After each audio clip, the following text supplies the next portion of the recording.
Salut à tous, bienvenue sur Révolution énergétique. Aujourd'hui, on visite le premier restaurant solaire en dur d'Europe. Allez, c'est parti!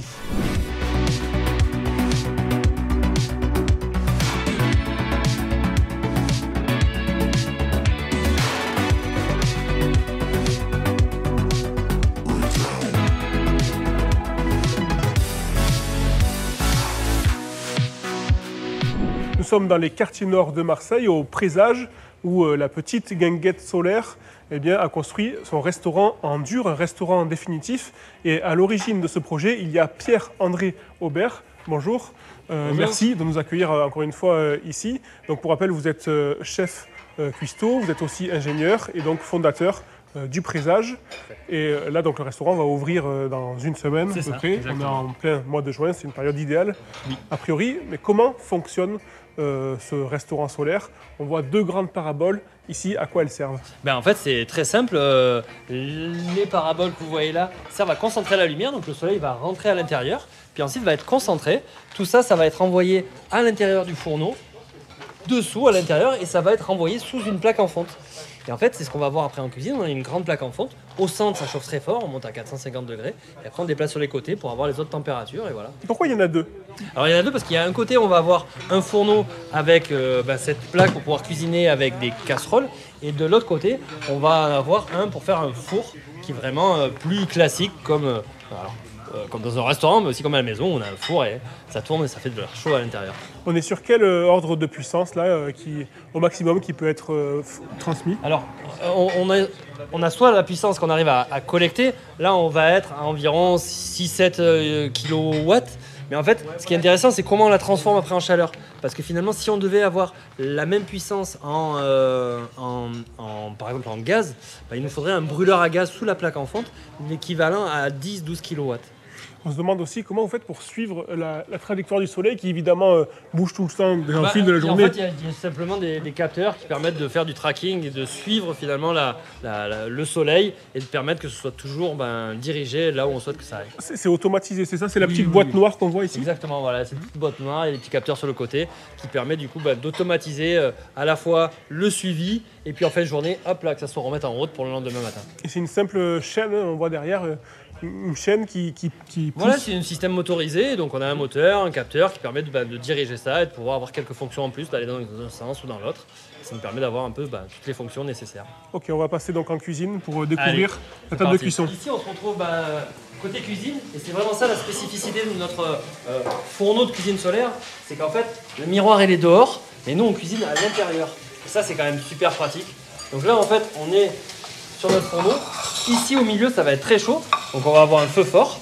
Et ensuite, on déplace sur les côtés et on va avoir toutes les autres températures. Et ça nous permet du coup de cuisiner et d'avoir plusieurs zones de température.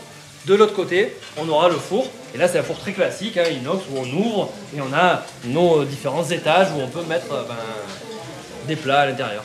Donc ça, c'est une plaque coupe-feu que vous avez fait adapter spécifiquement pour la cuisson solaire, c'est ça? Exactement, en fait. Là, on a repris le principe de la plaque coup de feu, qui est normalement une plaque en fonte avec un brûleur à gaz en dessous. Ça peut être du bois aussi, à l'époque, du charbon même dans les vieux fourneaux de cuisine. Et en fait, on l'a transformé pour pouvoir avoir du solaire de ce côté-là. Et ce qui est intéressant, c'est qu'on a travaillé, nous on avait monté le prototype, puis après on a travaillé avec Atanor, qui est un fabricant de fourneaux, pour nous faire la partie solaire et de l'autre côté la partie électrique, qui nous permet d'avoir les deux énergies pour que si on a des nuages, un jour où il n'y a pas assez de soleil, on peut brancher le côté électrique et utiliser, continuer à cuisiner quoi qu'il arrive. Ok, donc c'est l'électrique qui prend le relais. Il y a aussi un projet d'utiliser de produire votre propre gaz et de l'utiliser. Alors ça, évidemment, on produit effectivement des déchets en cuisine, soit des épluchures, des restes de nourriture. Donc ça, on aimerait bien les méthaniser pour faire du gaz et pouvoir réutiliser ce gaz-là, donc notre propre énergie à la place de l'électricité, pour cuisiner le soir, les jours où il y a des manques de soleil. Et ça, c'est un projet un petit peu en cours, qui est un petit peu en mode développement, expérimentation. On a besoin de faire une expérimentation avec l'ADEME, avec le GRS, avec d'autres équipes, pour pouvoir monitorer et montrer qu'en fait, une petite unité comme celle qu'on va utiliser pourrait déroger à la réglementation actuelle nationale, qui est bien trop contraignante parce que adaptée pour des tailles bien plus importantes. Ok, et là vous avez une capacité de combien de couverts? Là, on va faire une soixantaine de couverts. Je suis maintenant avec Clément Flint, qui est un des cuisiniers du Présage. Merci de nous recevoir ici. Et ma question, ça va être comment vous faites pour cuisiner avec le soleil? Est-ce que c'est plus compliqué que si vous cuisiniez classiquement avec du gaz? Ok. En fait, ce qui est chouette, c'est qu'avec cet outil-là, ça représente exactement la même chose qu'un fourneau normal. Donc un fourneau conventionnel, donc, soit à gaz, soit électrique. C'est-à-dire qu'on va avoir un point très chaud au milieu. Là, on a un petit bouillon du coup de poisson, un fumé de poisson qui est en train de cuire. Et ensuite, la chaleur va rayonner sur les côtés et nous, on va amener nos casseroles pour les maintenir au chaud, ou mijoter par ici. Et c'est exactement la même chose donc qu'un fourneau classique. Et la seule différence, c'est la météo, puisqu'il faut qu'on cuisine, pour qu'on cuisine, qu'il y ait du soleil. Et dans le choix de la carte, est-ce qu'on élabore, dans un restaurant solaire, on doit élaborer une carte spécifique par rapport au fait que les plats sont cuits à l'énergie solaire? Alors, je pense que tout restaurant devrait prendre en compte la météo, d'élaborer la carte selon la météo et selon la saisonnalité. Déjà choisir sourcer ses produits de saison, maintenant c'est plus un secret, tout le monde devrait faire ça. Mais aussi le fait que quand il fait très chaud et très soleil, on n'a pas envie de manger exactement la même chose que quand il fait froid. Et du coup, ça c'est à prendre en compte. Et ensuite, nous, dans notre restaurant, on a un appoint, donc on n'a pas à se soucier de est-ce qu'il va faire soleil ou pas. On a d'autres sources d'énergie. Mais on va quand même constamment regarder la météo pour savoir de quelle manière est-ce qu'on va cuisiner aujourd'hui. Là, on ne peut pas voir à l'œil nu la puissance de la plaque solaire, mais si on voulait faire cuire, je sais pas moi, 50 kg de pâtes, on pourrait le faire, on peut tout faire, on peut tout cuisiner sur des plaques solaires comme ça? Alors oui, nous on cuisine rarement des pâtes parce que on est plutôt à rechercher une forme d'efficience énergétique et du coup faire chauffer une grosse quantité d'eau demande énormément d'énergie. On peut cuisiner absolument tout sur cette plaque. Aujourd'hui on a préparé de la polenta, un risotto, on a fait différents bouillons. Dans le four qui n'est pas encore arrivé, de l'autre côté, c'est quel type de plats qui vont être mis? Vous allez faire quoi? Du pain? Là ça sera un four conventionnel. De type conventionnel, mais alimenté par une parabole solaire, donc ce grand miroir qui est derrière. Et dedans, on va faire de la pâtisserie principalement. Donc tous les desserts seront cuits ici, c'est ça? Oui, c'est ça. Les desserts seront cuits dans ce four. Merci beaucoup. Merci. Est-ce que c'est bon la cuisine solaire? Eh bien, on m'a servi une petite entrée et un petit plat. Ici, on a un gazpacho et là de la purée avec des champignons. On va voir le verdict. Déjà visuellement, c'est plutôt joli. C'est super bon, il y a une grande variété de saveurs. Même constat pour la polenta qui est très bonne, mais je ne saurais pas dire si la cuisson solaire a joué un rôle dans le résultat gustatif. On est à l'extérieur, donc devant ce bâtiment, il a quand même une architecture très particulière, c'est pas n'importe quel bâtiment. C'est pas n'importe quel bâtiment, après on a voulu jouer sur ce côté un petit peu solaire avec le rayonnement, donc voilà, c'est l'architecte Jérôme Solari qui a proposé cette forme de bâtiment. L'idée étant, au-delà de la forme, d'avoir un bâtiment bioclimatique, c'est-à-dire qu'il présente une grande baie vitrée face sud, mais avec une casquette qui empêche le soleil en été de rentrer à l'intérieur du bâtiment. Par contre, l'hiver, le soleil étant plus bas, il rentrera dans le bâtiment et chauffera un peu plus le bâtiment. Ça permet d'utiliser ce confort d'été et confort d'hiver.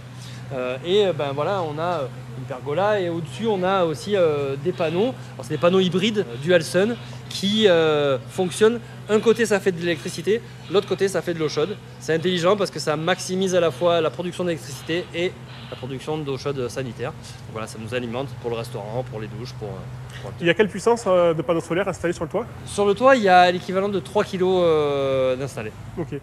Derrière le bâtiment, on voit aussi une sorte de climatisation adiabatique. C'est bien ça. Ça. Un point d'installation. Comment ça fonctionne? En fait, c'est du rafraîchissement et ça fonctionne sur le principe de la serviette mouillée posée devant le ventilateur. D'accord. En fait, l'air va passer à travers une membrane humide.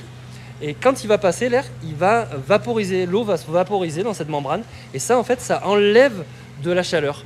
Donc en fait, la différence entre devant la membrane et après la membrane, elle peut être de 10 à 15 degrés. Donc en fait, on rafraîchit l'air en l'humidifiant au final. et on envoie ça dans le bâtiment, ça permet de rafraîchir le bâtiment. Et ce qui est intéressant, c'est que ce froid, cet air rafraîchi, humide, donne une sensation de confort plus importante que si c'était un air sec, plus froid. Vous voyez, en fait, la clim, globalement, il faut descendre à 20 degrés pour pouvoir avoir une sensation de fraîcheur parce qu'elle est sèche. Là, on va en descendant ne serait-ce que d'une dizaine de degrés, donc peut-être on sera à 30 degrés, mais on a quand même cette impression de fraîcheur. Et ça coûte moins cher en énergie, ça consomme moins? Ouais, ça consomme beaucoup moins d'énergie, parce qu'en fait, il n'y a qu'un ventilateur pour faire tourner ça. Donc voilà, ça consomme un petit peu d'eau, mais globalement, c'était une des stratégies les plus pertinentes pour le bâtiment. Et pour le chauffage, j'ai aussi vu une chaudière à peler, si je ne me trompe pas. C'est ça. Mais en fait, ce bâtiment-là va se comporter de manière bioclimatique, et donc, quand il y a du soleil l'hiver, vraisemblablement, il n'y aura pas besoin de le chauffer. Mais il y a quand même des jours à Marseille où il y a du mauvais temps. Donc on va avoir besoin d'un petit appoint et ce sera fait avec cette chaudière qui fera le chauffage et l'eau chaude sanitaire. Et donc de l'autre côté, il y a un jardin qui est en cours de création, il n'est pas terminé. Est-ce qu'il va jouer un rôle dans la cuisine? Alors c'est un jardin, la majorité, voire les 80-90% sont comestibles. Et en fait c'est vraiment un jardin comestible qu'on a voulu faire qui va grandir. Alors il va évidemment participer à l'aspect culinaire puisque on va pouvoir mettre des touches de goût de tout le jardin, que ce soit des aromates, des fruitiers, des herbes, des fleurs et même des légumes qu'on va cultiver là au centre à partir de cet automne. Mais il va aussi participer au bioclimatisme de l'ensemble du projet parce que on sait très bien que si on a une terre qui est sans couverture végétale, elle chauffe plus, elle dégage plus de chaleur, alors que si on a des végétaux de partout, rien que l'humidité qu'on a et la vapeur qu'il transpire, finalement rafraîchit le lieu. Donc on va avoir peut-être 2 degrés de moins, juste parce que on a un grand jardin autour.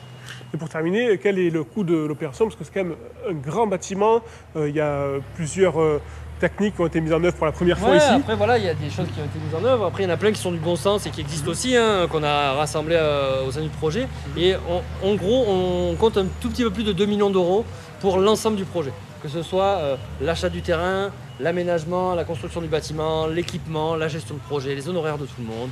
On est un peu plus de 2 millions. Et vous fonctionnez à combien d'équivalents temps plein ici pour là, on va être une dizaine d'équivalents temps plein pour faire les 10 services du resto. Ok, donc ouverture le 18. Inauguration le 18, vous pouvez réserver à partir du 20. Ok, et ouverture du lundi au... Du lundi au samedi le midi et le jeudi, vendredi et samedi soir. Super, merci beaucoup. Merci. Pierre-André Aubert de nous avoir accueillis ici sur le nouveau Présage, premier restaurant solaire en dur d'Europe. Merci. Bye bye.